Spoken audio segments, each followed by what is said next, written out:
Chapter 37 यहाँ से continue होता है। चैप्टर के स्टार्टिंग में जियांसु कहता है, ठीक है तुमने सारे क्वेश्चन पढ़ लिए हैं, अगर तुम्हारे मन में और भी कोई क्वेश्चन नहीं है तो तुम यहाँ पे नीचे में साइन कर सकती हो। यूरा कहती है ठीक है, और वो फाइनली सियोंग की एजेंसी में ज्वाइन करने के लिए मान जाती है। जियांसु कहता है ठीक है, अब हम लोग सब लोग साथ में काम करेंगे। थैंक यू यूरा हमारी कंपनी ज्वाइन करने के लिए, और मैं आशा करता हूँ कि हमारे 5 साल काफी अच्छे से काम करते हुए बीते। यूरा कहती नहीं, बल्कि मुझे आप लोगों को थैंक यू करना चाहिए। और वो सोचने लगती है, इन 7 सालों में मैंने पहली बार किसी एजेंसी को ज्वाइन किया है। आज से मेरी ज़िंदगी की नई शुरुआत है, और इस टाइम पर मेरे पास वो इंसान है जिस पर मैं फुली ट्रस्ट कर सकती हूँ, और एक बॉयफ्रेंड जो कि मेरा हमेशा ध्यान रखता है। मैं प्रॉमिस करती हूँ अब से मैं हर काम के लिए तुम पर निर्भर नहीं रहूँगी। मैं काफ़ी ज़्यादा मेहनत करूँगी और एक दिन तुम्हें प्राउड फील करवाऊँगी।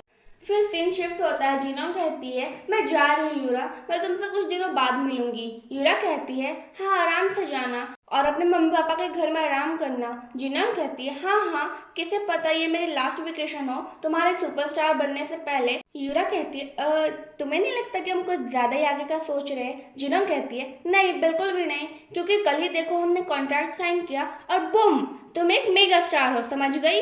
यूरा कहती है, हाँ हाँ मैं समझ गई, अब जल्दी जाओ और मेरे के लिए ढेर सारा कटल फिश लेकर आना।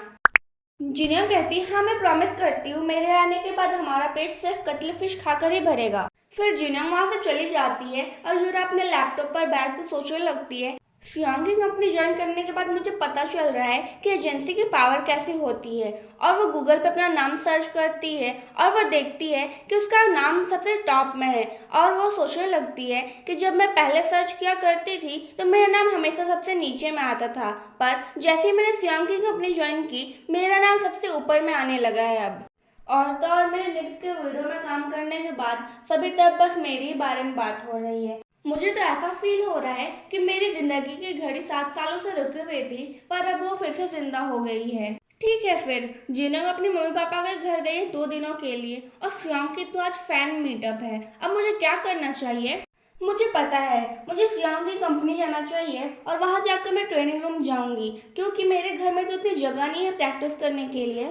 फिर यूरा MNK एंटरटेनमेंट पहुंच जाती है। यूरा कहती है हेलो, और वो लेडी कहती है, हेलो यूरा, क्या तुम यहाँ पे प्रैक्टिस करने के लिए आई हो? यूरा कहती है हाँ, और ये मैंने आपके लिए खरीदा है। वो लेडी कहती है, ओह थैंक यू।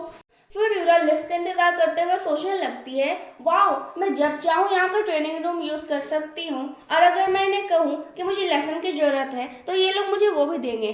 अब मुझे पता चल रहा है कि लोग एजेंसीज क्यों ज्वाइन करते हैं। तभी यूरा को पीछे से हेलो की आवाज आती है। यूरा पीछे मुड़ती है, उसके पीछे एक लड़का था। वो कहता है, तुम वही लड़की हो ना जो नेक्स्ट के वीडियो में थी?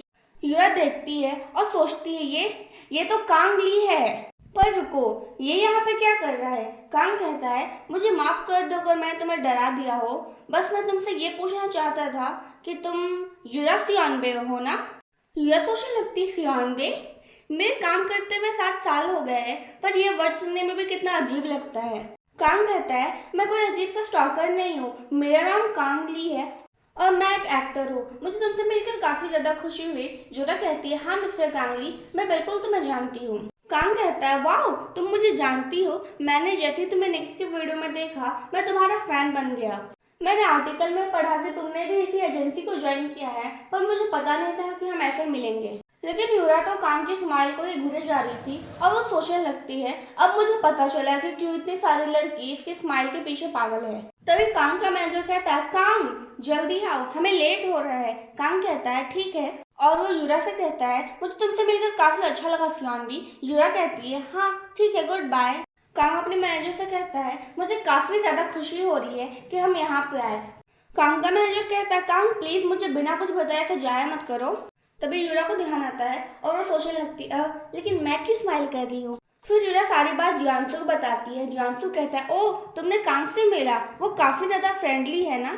तुम्हें पता चला उसने भी MNK ज्वाइन कर लिया? यूरा कहती है, ओह अच्छा, मैं काफी ज्यादा सरप्राइज हो गई थी जब मैंने उसे नीचे मिला, प्लस वो तो मुझे इतने अच्छे से ट्रीट कर रहा था, ऐसा लग रहा था कि मैं ही स्टार हूँ, बल्कि उल्टा वो तो खुद इतना बड़ा स्टार है। जियांसु कहता है, वैसे तुम भी तो फ्यूचर में इतनी बड़ी स्टार बनने वाली हो। यूरा कहती है, हाँ मैं अपनी पूरी कोशिश करूंगी। जियांसु कहता है, हाँ और हम भी अपनी पूरी कोशिश करेंगे कि हम तुम्हें हर तरीके से सपोर्ट कर सके।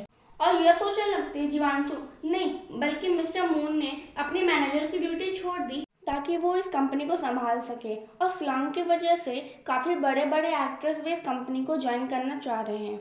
हाँ बिल्कुल सही, जिना सॉन्ग। मैं तो काफ़ी ज़्यादा सरप्राइज हो गई थी ये जानने के बाद कि जिना ने भी सियांग की कंपनी ज्वाइन की है। आफ्टर ऑल वो सियांग के साथ बाहर जाने वाली थी एक बार। मुझे लगता है सियांग को इसके बारे में पता था। जियांशु कहता है, ओ यूरा, मैं जिसके बारे में भूल ही गया था, क्या तुम इस दोपहर बिजी हो? यूरा कहती है, नहीं ऐसा कुछ काम नहीं है मुझे। जियांशु कहता है, तो फिर तुम सियांग को जाकर सरप्राइज क्यों नहीं दे देती इसके फैन मीटअप के बाद? तुम्हें तो पता ही है सियांग को वापस से बुसान जाना होगा।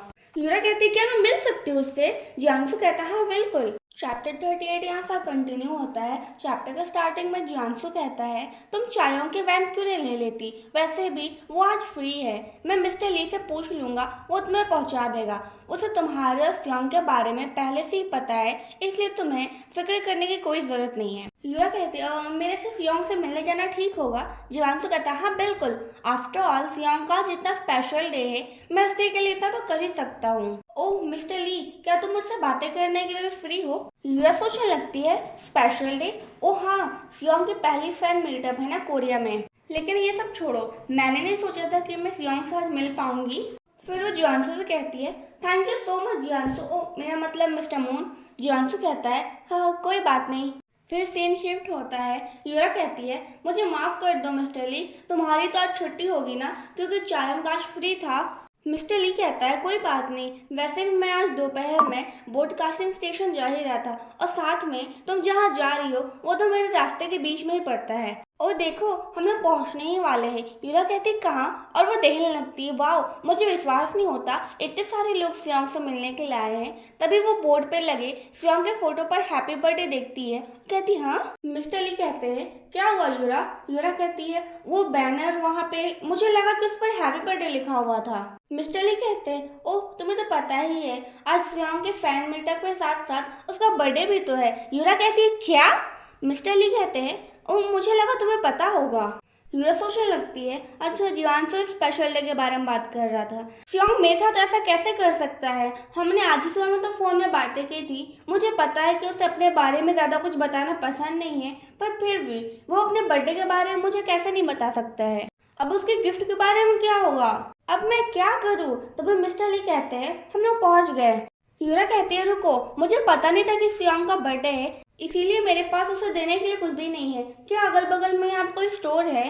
मिस्टर ली कहते हैं, पागल मत बनो, एक गर्लफ्रेंड से अच्छा और क्या गिफ्ट हो सकता है? प्लस सियांग के पास तो सब कुछ है, मुझे नहीं लगता उसे किसी भी चीज़ की जरूरत है। ओह मैं तो इसके बारे में बिल्कुल भूल ही गया था, जियांशु ने मुझे कहा था तुम्हें ये देने को। यूरा कहती है, क्या है ये? कहीं ये सियांग के लिए गिफ्ट तो नहीं? मिस्टर ली कहते हैं, ये स्टाफ की जैकेट है ताकि तुम खुद का वेश बदल सको। जियांशु ने मुझे कहा है कि मैं मेक श्योर करूँ कि सियांग तुम्हें पहचान ना पाए।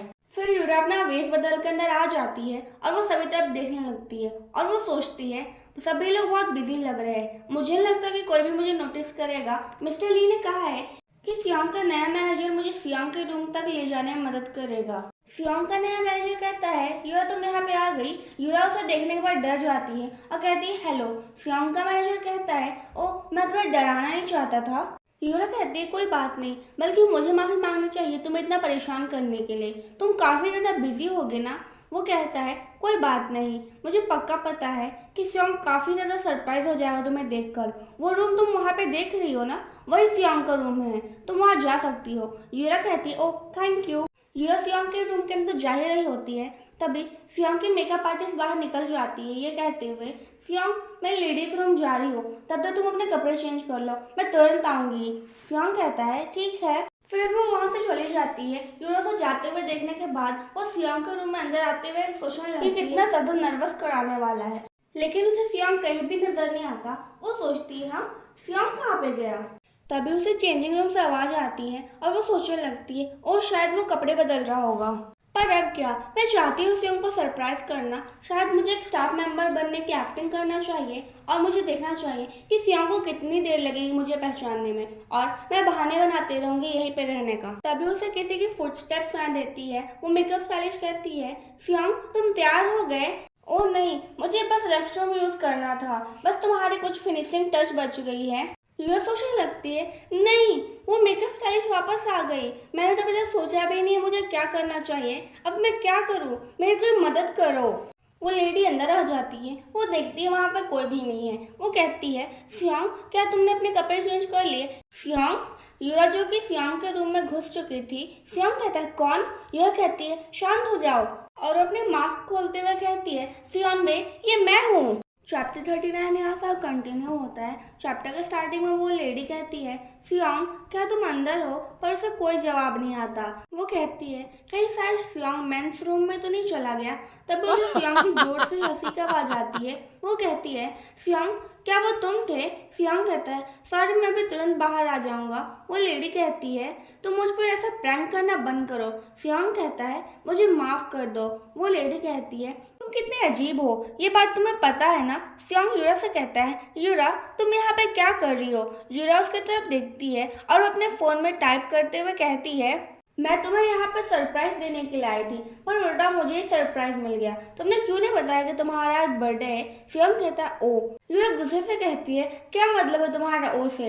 आज मेरे बॉयफ्रेंड का बर्थडे है और मुझे सबसे लास्ट में पता चला। ये मैसेज पढ़ने के बाद सियांग और भी ज्यादा हंसने लगता है और वो युरा के हाथ से फोन ले लेता है और वो मैसेज टाइप करते हुए कहता है, क्या तुम मुझसे गुस्सा हो? फिर वो वापस से मैसेज टाइप करता है, फाइनली अब लग रहा है ना कि हम लोग कोई रियल कपल है। युरा सोचने लगती है, ये क्या कह रहा है, और वो कहती है, मैं इसके सब के बारे में बात नहीं कर रही हूँ। सियांग कहता है, शांत हो जाओ, क्या तुम भूल गए हम कहाँ पे हैं? और युरा नीचे देखती है। वो कहती है, मुझे माफ कर दो, मैं पीछे घूम जाती हूँ और तुम अपने कपड़े पहन लेना।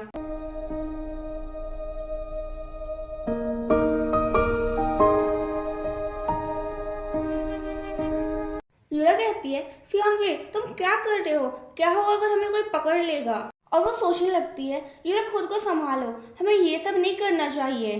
तभी वो लेडी कहती है, सियांग, क्या तुम तैयार हो गए?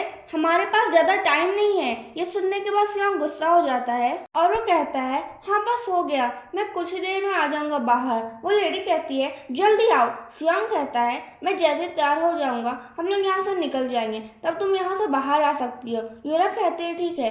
सियांग कहता है, मुझे माफ कर दो, मैंने कुछ ज्यादा ही देर कर दी। वो लेडी कहती है, मुझे तो लगा तुम खुद से अपने कपड़े बनाने लग गए। अब जल्दी आओ, यहाँ पे बैठो, मुझे तुम्हारे बाल बनानी है। और दूसरी तरफ युरा वही चेंजिंग रूम में बैठ जाती है और वो सोचने लगती है, मुझे लगा कहीं मेरा दिल बाहर ही ना आ जाओ। युरा, खुद को संभालो।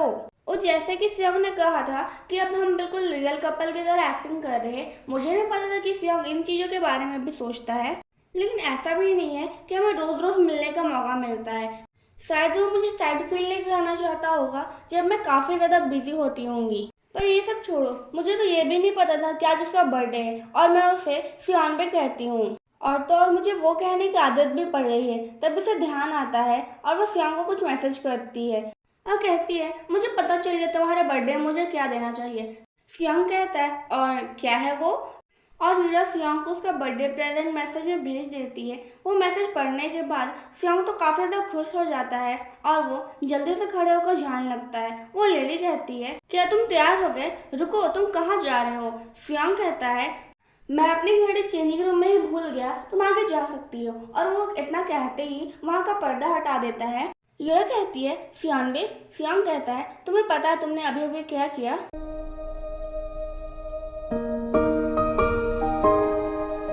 युरा ने मैसेज में लिखा था, हैप्पी बर्थडे ओपा। अगर आप गूगल में सर्च करिएगा ओपा, तो ओपा का मतलब आता है बड़ा भैया।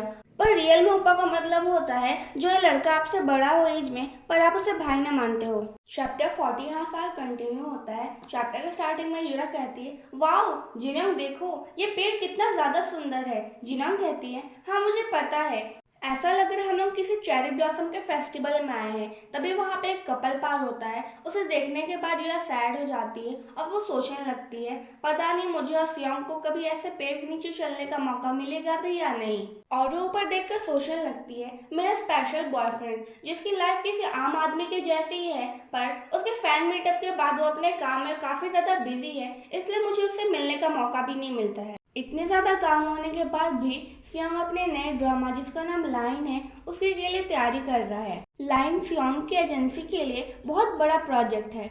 इस ड्रामा को बनाने के लिए बहुत सारी मेजर प्रोडक्शन कंपनी की जरूरत है और स्क्रीन राइटर की भी।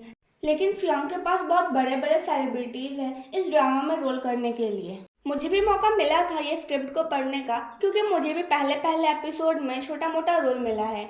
और तो और मुझे ये भी पता चल गया है कि ये ड्रामा काफ़ी ज़्यादा हिट करने वाला है, क्योंकि मैंने थोड़ा सा ही स्क्रिप्ट पढ़ा और थोड़ी देर में मुझे ये सारे ड्रामा की लाइन्स याद हो गई है और ये मुझे काफ़ी ज़्यादा एंटरटेनिंग लगा। फिर जिनयोंग कहते, हे युरा, मुझे अभी याद आया, सियोंग भी तो सियोल में ही है ना? युरा कहती, हाँ मैंने भी सुना था, शायद सियोंग यहाँ पर अपने लाइन के ड्रामा की मीटिंग के लिए आया है। जिनयोंग कहती है, मैं तो सोच रही हूँ कि इस बार लाइन ड्रामा को 50% व्यूशिप रेटिंग मिलेगी भी या नहीं। युरा कहती है, हाँ आजकल ये सब होना तो मुश्किल है, पर मुझे लगता है ये ड्रामा जरूर हिट करेगा। जिनयोंग कहती है, मुझे लगता है ड्रामा को 50% रेटिंग तो मिल ही जाएगा, क्योंकि इस ड्रामा में इतने बड़े बड़े लोग एक्टिंग कर रहे हैं, उनकी वजह से 30% तो यूं ही मिल जाएगा। और हाँ युरा, इस ड्रामा में तो तुम भी रोल कर रही हो ना, क्या पता तुम्हारी वजह से ही ये फेमस हो जाए। युरा कहती, हेलो, मुझे छोटा सा ही रोल मिला है, वो भी शुरू के कुछ एपिसोड में ही, लेकिन मुझे सम्मानित महसूस हो रहा है क्योंकि मुझे छोटा सा भी तो पार्ट मिला ना इस ड्रामा में। लेकिन तभी ये हो गया। युरा कहती है, क्या तुम चाहते हो कि मैं यूएन का रोल करूं? जीवांशु कहता, हाँ पहले तो इस रोल को जेन करने वाली थी, पर उसे कुछ काम की वजह से इस रोल को छोड़ना पड़ा। क्या तुमने स्क्रिप्ट पढ़ लिया है युरा? जिनोंग काफी ज्यादा खुश हो जाती है और वो कहती है, जोएन तो इस ड्रामा की मेन लीड है ना? युरा कहती है, हाँ बिल्कुल मैंने स्क्रिप्ट पढ़ लिया है, पर मुझे तो लगा कि तुमने पहले इस ड्रामा के लिए सभी को चुन लिया है। जीवांशु कहता है, वेल हमने पहले चुन लिया था, पर जेई के इस रोल को छोड़कर जाने के बाद हमें कोई तो चाहिए था और राइटर ने तुम्हें रिकमेंड किया। उन्होंने कहा कि तुम इस रोल के लिए बिल्कुल परफेक्ट हो। सियोंग कहता है, और हाँ उन्होंने कहा कि उन्होंने तुम्हें कुछ ही साल पहले किसी ड्रामा में एक्टिंग करते हुए देखा था और वो तुमसे काफी ज्यादा इम्प्रेस हो गए थे। युरा खुश हो जाती है और सोचने लगती है, इसका मतलब मेरी एक्टिंग की वजह से मुझे चुना गया। जिनयोंग कहती है, इसका मतलब जंगसू का रोल कौन कर रहा है, जो कि इस ड्रामा में यूएन का लवर होगा। जिवांशु कहता है, हाँ जंगसू का रोल काम कर रहा है, मेरे ख्याल से युरा तुम उससे मिल चुकी हो ना पहले ही। जिनयोंग कहती है, क्या ऐसा कब हुआ? युरा कहती, ओह मैं उससे कुछ दिन पहले लॉबी में मिली थी। जिनयोंग कहती है, और तुमने मुझे बताया भी नहीं, तुम्हें तो पता है ना कांग आजकल कितना ज्यादा फेमस सेलिब्रिटी बन चुका है। और यह सोचने लगती है, अच्छा तो कांग मेरा लवर बनने की एक्टिंग करने वाला है। और जिनयोंग कहती है, उसका व्यवहार कैसा था? लेकिन युरा कुछ नहीं कहती और वो सोचने लगती है, मुझे थोड़ा रिलीफ महसूस हो रहा है, मैंने उससे बस थोड़ी ही बातें की पर मुझे लगता है कि वो काफ़ी ज़्यादा अच्छा और फ्रेंडली इंसान है। और प्लस मैं तो हमेशा से यूहिन का ही रोल करना चाहती थी, क्योंकि मुझे वो काफ़ी ज़्यादा इंटरेस्टिंग कैरेक्टर लगी थी। मुझे भरोसा नहीं होता कि मुझे ये अपॉर्चुनिटी मिल गई, मैं काफ़ी ज़्यादा एक्साइटेड हूँ। फिर सीन शिफ्ट होता है। सियोंग कहता है, तुम्हें देखकर लग रहा है तुम काफ़ी ज़्यादा एक्साइटेड हो। युरा कहती है, हाँ बिल्कुल, क्योंकि मैं तुम्हारे साथ एक्टिंग करने वाली हूँ। सियोंग कहता है, पर तुम तो मेरी लवर नहीं हो ना, तुम मेरी सिस्टर बनने की एक्टिंग करने वाली हो। युरा कहती है, किससे फर्क पड़ता है, आखिर मुझे तुम्हारे साथ काम करने को मिल रहा है ना फिर से। सियोंग युरा को मुस्कुरा कर देखने लगता है और कहता है, मेरे ख्याल से अब मुझे किसिंग सीन के बारे में गिल्टी फील नहीं करना पड़ेगा। युरा कहती है, हे मेरी बात भी सुनो, यूएन के पास भी ड्रामा में एक अच्छा सा बॉयफ्रेंड होगा, समझे? सियोंग कहता है, हाँ पर तुम्हारे पास कोई किसिंग सीन तो नहीं होगा। युरा कहती है, ठीक है फिर मैं राइटर को बोल दूंगी डलवाने के लिए। ये सुनने के बाद दोनों जन खुश हो जाते हैं और हंसने लगते हैं। युरा कहती है, वैसे तुम्हारी लवर की एक्टिंग कौन करने वाली है, तुम्हें पता है? सियोंग कहता है, हाँ। युरा कहती है, वो कौन है? सियोंग कहता है, जिना सॉन्ग। युरा कहती है, कौन? सियोंग दोबारा से कहता है, जिना सॉन्ग। युरा सोचने लगती है, मैंने सियोंग के मुंह से पहली बार इसका नाम सुना, पर इतने सारे लोग में से जिना को ही ये रोल क्यों मिलना था? पर ये तो मुझे मानना ही होगा, ये रोल उसे काफी अच्छा सूट करेगा। लेकिन मैं इतनी छोटी सी बात से परेशान भी तो नहीं हो सकती हूँ। फिर वो देखती है सियोंग का हाथ और कहती है, सियोंग में तुम्हारे हाथ को क्या हुआ? तुम्हारा हाथ पूरा लाल हो गया है, क्या तुम्हें चोट लगी है? सियोंग कहता है, बस थोड़ा सा, जब मैं बुसान में शूटिंग कर रहा था ना तब लग गई होगी, ये इतनी भी कोई बड़ी बात नहीं है। युरा कहती है, मुझे दिखाओ। सियोंग कहता है, मैंने कहा ना ये कुछ भी नहीं है। युरा कहती है, मुझे अपना हाथ दो, मुझे देखना है। देखो तुम्हें कितनी ज्यादा चोट लगी है, तुम्हारा हाथ बिल्कुल सूज चुका है। सियोंग कहता है, मैं ठीक हूँ और ये दर्द भी नहीं कर रहा है। युरा कहती है, तुम किस तरीके का सीन शूट कर रहे थे जो तुम्हें इतनी ज्यादा चोट लग गई? सियोंग कहता है, तुम्हें तो पता ही है उस ड्रामा में कितने सारे एक्शन सीन थे। वैसे चलो हम लोग बाहर चलते हैं। हे, तुम्हें लगता है तुम यूएन का रोल कर पाओगी? तुम्हारे पास बहुत कम समय बचा है। युरा सोचने लगती है, मैंने टाइम ड्रामा का सारा स्क्रिप्ट पढ़ लिया, पर उस स्क्रिप्ट में कहीं भी इतना ज़्यादा इंजरी वाला सीन नहीं था। कहीं डायरेक्टर ने नए सीन तो नहीं डाल दिए ड्रामा में। यह कहती है हाँ ठीक है, और वह दोबारा सोचने लगती है, पर पता नहीं क्यों मुझे ऐसा लग रहा है कुछ तो गड़बड़ है।